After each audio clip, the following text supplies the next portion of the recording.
गरुड़ पुराण में मृत्यु के बाद के संस्कार, आत्मा और तमाम लोकों का जिक्र किया गया है। साथ ही मृत्यु के बाद शरीर के अंतिम संस्कार से लेकर पिंडदान और 13वीं तक का महत्व बताया गया है। गरुड़ पुराण सनातन धर्म के 18 महापुराणों में से एक है।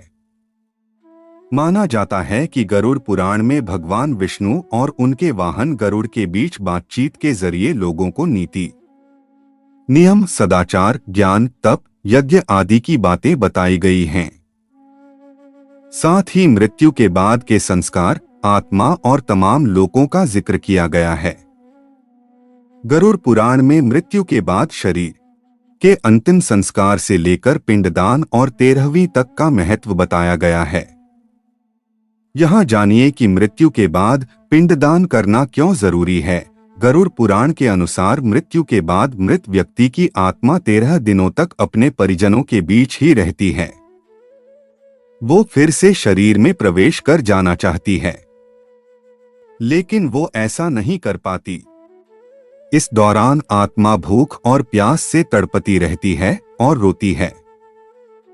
इस बीच 10 दिनों तक आत्मा को उसके परिजनों द्वारा जो पिंडदान किया जाता है, उससे उसका सूक्ष्म शरीर बनता है, जो एक अंगूठे के बराबर के आकार का होता है।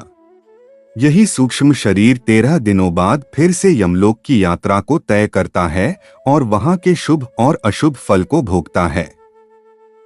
पहले दिन के पिंडदान से मूर्धा, सिर, दूसरे दिन से गर्दन और कंधे, तीसरे दिन से हृदय, चौथे दिन के पिंड से पीठ, 5वें दिन से नाभि, छठे और 7वें दिन से कमर और नीचे का भाग, 8वें दिन से पैर, 9वें और 10वें दिन से भूख प्यास आदि उत्पन्न होती है।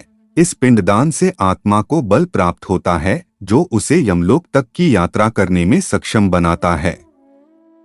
इसलिए गरुड़ पुराण में मरने वाले व्यक्ति के लिए 10 दिनों तक पिंडदान जरूरी बताया गया है।